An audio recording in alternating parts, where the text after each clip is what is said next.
Jitendra live जुड़े हुए हैं। तो जितेंद्र, आपसे समझना चाहेंगे कि जिस तरह से असदुद्दीन ओवैसी ने यहां पर सीधा वार बीजेपी पर किया है, किसी और विपक्षी पार्टी का ज्यादा खुलकर नाम नहीं लिया, बार बार इनका फोकस यही रहा कि जो पुरानी बातें थी या जो नई बातें धरातल पर चल रही उत्तर प्रदेश की राजनीति में उनका इस्तेमाल किया जाए। क्या मकसद हो सकता है? देखिए, मकसद साफ है और ओवैसी ने जिस तरह से ऐलान किया है कि वो 100 सीटों में उत्तर प्रदेश में चुनाव लड़ेंगे और उनके साफ तौर पे कहा है कि किसी की बकैती नहीं है कि हम जो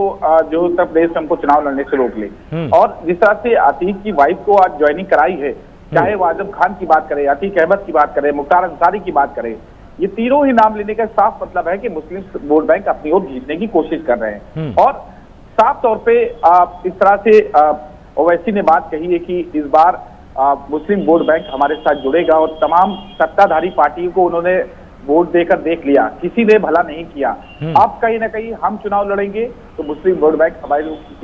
हमको वोट देगा, हमारे जो प्रत्याशी उनको जिताने का काम करेगा। और लगातार कहीं ना कहीं अतीक अहमद की उन्होंने तारीफ करते हुए कहा है और कई तरह के जो बयान दिए हैं उसको लेकर साफ तौर पे ओवैसी का इशारा साफ है कि मुस्लिम वोट बैंक अपनी ओर खींचने का एक बार प्रयास है। और जिस तरह से सवाल उनसे कहा गया कि बिहार में उनकी सीटों की बात की जाए, 5 सीटें उन्होंने जीती थी, उन्होंने पत्रकारों से सवाल किया कि कितने चुनाव पे लड़े थे, तो साफ तौर पे ये कहा जरूर जा सकता है कि मुस्लिम वोट बैंक उत्तर प्रदेश में खींचने की कोशिश कर रही है। और हर पार्टी अपनी ओर खींचने की कोशिश कर, चाहे बसपा सुप्रीमो मायावती हो, चाहे ओवैसी हो, तमाम राजनीतिक दल उत्तर प्रदेश में 5 महीने बाद चुनाव है और चुनाव से पहले सभी कोशिश कर रहे हैं कि वो अपने अपने पाले में अपने अपने वोट बैंक को खींचने का प्रयास करें। ये तस्वीरें साफ है। ओवैसी ने जो बात कही वो मुस्लिम वोट बैंक खींचने के एक कहीं न कहीं पैतरा भी हो सकता है। बिल्कुल। अब जब यहां पर खुलकर मुस्लिम वोट बैंक की बात हो ही रही है और ओवैसी बार बार इसी तरफ इशारा भी कर रहे हैं ताकि जो मंतव्य है उनका वो स्पष्ट रूप से जनता के बीच में संदेश चला जाए, लेकिन इससे नुकसान किसका होगा? क्योंकि बीजेपी को ये पहले से पता है कि एक निश्चित संप्रदाय हमको उतना खुलकर वोट नहीं करता है, उतना समर्थन नहीं करता है, तो इससे नुकसान किसका होगा उत्तर प्रदेश की राजनीति में? क्योंकि अक्सर ये माना जाता है कि समाजवादी पार्टी का आधार मुस्लिम वोट बैंक के अंदर काफी मजबूत माना जाता है। तो ये सेंध कहां लगा रहे हैं? बीजेपी में सेंध लगा रहे हैं कि समाजवादी पार्टी में, कि बसपा में, कि कांग्रेस में? देखिए, लोग ये समझा जा सकता है कि भारतीय जनता पार्टी लगातार मुस्लिम वोट बैंक खींचने की ओर उन्होंने प्रयास नहीं करते हैं और कहीं ना कहीं जिस तरह से हिंदू बनाम मुस्लिम जिस तरह की राजनीति हुई है उत्तर प्रदेश में अक्सर होती नजर आती है, तो जाहिर सी बात है कि उत्तर प्रदेश के मुख्यमंत्री योगी आदित्यनाथ की सरकार आई थी और वो एक हिंदू फायर ब्रांड नेताओं में गिनती होती, तो जाहिर सी बात है कि इसका नुकसान सीधा सीधा ओवैसी के आने से सपा को नुकसान हो सकता है और कहीं ना कहीं बहुजन समाज पार्टी को भी नुकसान हो सकता है। क्योंकि आज जिस तरह से बसपा सुप्रीमो मायावती ने भी अपने परूष सम्मेलन के समापन में भी कहा कि हमारी सरकार आएगी तो मुस्लिमों को हम बराबर की हिस्सेदारी देंगे और कहीं ना कहीं सर्वजन हिदायत सर्वजन सुखाए की बात करेंगे। मुस्लिमों पर जिस तरह की राजनीति हुई, मोहन भागवत जो आरएसएस प्रमुख उन्होंने जिस तरह का बयान दिया कि हिंदू मुस्लिम का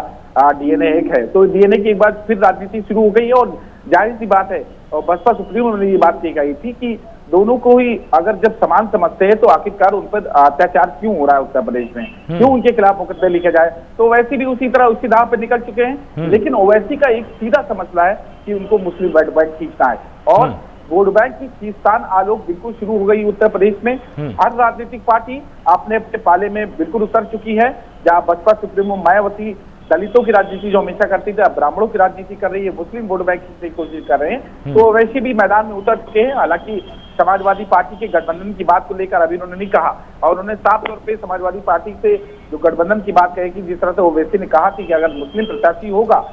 मुख्यमंत्री का चेहरा तो शायद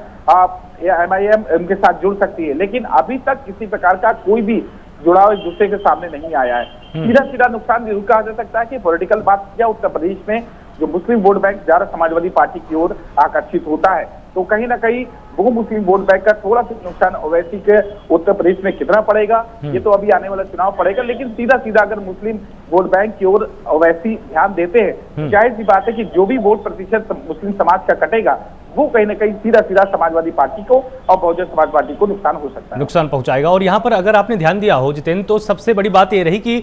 आरएसएस की वही बातें की जो लगातार पहले ओवैसी करते आए हैं, कुछ नई बात नहीं बोली। बीजेपी की वही शिकायतों को उन्होंने दोहराया जो अक्सर शिकायतें उनको रहती हैं, लेकिन अपने संगठन के बारे में, अपने कार्यकर्ताओं के बारे में कोई बुनियादी जानकारी यहां नहीं दी कि कार्यकर्ताओं को वो क्या कहना चाहते हैं, जो इनके कार्यालय होने चाहिए थे उत्तर प्रदेश में 75 जिलों के अंदर, उनकी स्थिति क्या है, इनकी तैयारी क्या है। अपनी तैयारी के बारे में ओवैसी वैसे कुछ ज्यादा खास बोले नहीं है।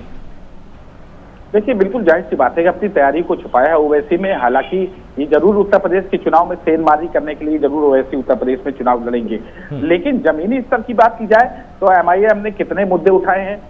उत्तर प्रदेश में, यह अभी तक साफ नहीं किया ओवैसी ने। कितने पार्टी कार्यालय उनके बने हैं, यह अभी तक साफ नहीं है। और कितने नेता अभी तक जनता के बीच में गए, मुस्लिम समाज के लोगों के बीच में गए, वो अभी तक ओवैसी नहीं बता पाए हैं। और जाहिर सी बात है कि चुनाव में सेंधमारी के लिए ओवैसी जरूर उत्तर प्रदेश में आए हैं, लेकिन कहीं ना कहीं कितना वोट प्रतिशत अपनी ओर खींच पाएंगे मुस्लिम वोट बैंक, क्योंकि केवल मुस्लिम होना ही कहीं ना कहीं वोट बैंक की ओर अपनी ओर नहीं खींच सकता। तो जाहिर सी बात है कि उनके हमदर्द बनने की भी जरूरत पड़ेगी। ओवैसी की पार्टी एमआईएम के कितने कार्यकर्ता, कितने नेता अभी तक उत्तर प्रदेश में सक्रिय नजर आए, ये तस्वीर सामने नहीं आई है। और ये एक तस्वीर कही जा सकती है कि ओवैसी का जो उत्तर प्रदेश में दौरा शुरू हो रहा है, अयोध्या से उनका दौरा शुरू हो रहा है, और अयोध्या में भी उनका विरोध प्रदर्शन शुरू हो गया। साधु संतों ने कह दिया कि उन्होंने अपने बैनर होर्डिंग में फैजाबाद का नाम लिखा है, अयोध्या लिखेंगे तब हम रैली होने देंगे, वरना हम रैली नहीं होने देंगे। तो जाहिर सी बात है कि ओवैसी को इस तरह से कह रहे अयोध्या के नाम से और मुस्लिम समाज की ओर अपने आकर्षित करने से पहले अपनी तैयारियों को जायजा लेना चाहिए और बताना चाहिए कि पार्टी की क्या तैयारियां हैं और क्या तैयारियां नहीं है। कितने लोगों का, कितने मुस्लिम समाज को अपनी ओर आकर्षित करेंगे, और मुस्लिम समाज के लिए अगर वो सीटें लाएंगे और अगर किसी से गठबंधन करते हैं तो मुस्लिम समाज के लिए क्या करेंगे। लेकिन इस तरह की तस्वीर अभी ओवैसी ने कुछ भी साफ नहीं करी, केवल बीजेपी के जो पलटवार है उसका जवाब देने का काम किया, सपा बसपा के पलटवार करने का काम किया, लेकिन जो संकल्प मोर्चे की बात करनी चाहिए वो संकल्प मोर्चे की भी बात की नहीं। और बड़ी तेजी से उठा संकल्प मोर्चा का मामला का। ओम प्रकाश राजभर थे, ओवैसी से मुलाकात की, आजाद रावण से मुलाकात की, लेकिन ये सब जा कहाँ रहे हैं, किस ओर जा रहे हैं, अभी तक किसी की तस्वीरें साफ नहीं हो पा रही है। क्या संकल्प मोर्चा में ये पार्टियां शामिल है, उसके साथ और कौन शामिल होगा, इन सब चीजों की तैयारी ओवैसी को बतानी चाहिए। लेकिन अभी तक ओवैसी ने कुछ नहीं बताया है कि किस तरह से वो करेंगे। हाँ, बस उत्तर प्रदेश में 2 दिवसीय 3 दिवसीय दौरे पे आ रहे हैं, मुस्लिम वोट बैंक खींचने की कोशिश करेंगे, लेकिन कितना वोट बैंक खींच पाएंगे मुस्लिम समुदाय का, ये तो आने वाला विधानसभा चुनाव में बताएगा। एक और यहाँ पर बहुत ही जरूरी सवाल ये है कि जिस तरह से तमाम विपक्षी दल ये मानकर बैठ गए हैं कि ओवैसी आएंगे तो इससे कुछ ज्यादा खास फर्क नहीं पड़ने वाला है, और कई पार्टियों ने के खुलकर ये बोला है कि ओवैसी के आने से रत्ती पर भी फर्क उत्तर प्रदेश की राजनीति में नहीं पड़ेगा। क्या यह मान लेना पूरी तरह से सही है? क्योंकि ओवैसी जिस तरह से रणनीति बना रहे हैं, आपने ध्यान दिया होगा, अयोध्या को बार बार वो अयोध्या नहीं बोल रहे हैं, उनके जो भी कार्यकर्ता हैं, जो भी प्रवक्ता है, वो हर जगह पर उसको फैजाबाद बोल रहे हैं, ताकि वो जानते हैं कि इन शब्दों का जब हम इस्तेमाल करेंगे तो कहीं ना कहीं जनमानस में बहुत ही ज्यादा बहस इसको लेकर छिड़ेगी। तो ओवैसी को क्या दरकिनार करके उत्तर प्रदेश की राजनीति में चल पाना विपक्ष के लिए पूरी तरह से ठीक होगा? देखिए, बिल्कुल जायज सी बात है, और कहीं ना कहीं ओवैसी का इस तरह से जो धार्मिक स्थल है उनका नाम न लेना, और कहीं ना कहीं उनको फैजाबाद करना, अयोध्या का नाम न लेना, और कहीं ना कहीं कार्यकर्ता जो लगातार है वो साफ तौर पे इस तरह के कई शब्द हैं जिसका प्रयोग नहीं करते हैं। तो जाहिर सी बात है कि कटोत्तर जो यूं कह सकते हैं कि कट्टर हिंदूवाद और कट्टर मुस्लिमवाद का एक रूप दिखाना चाहते हैं कि मुस्लिम वोट बैंक ओवैसी किसी ओर के नहीं जाना चाहते, वो सिर्फ ओबीसी की ओर खींचना चाहते हैं, मुस्लिम वोट बैंक खींचना चाहते हैं। क्या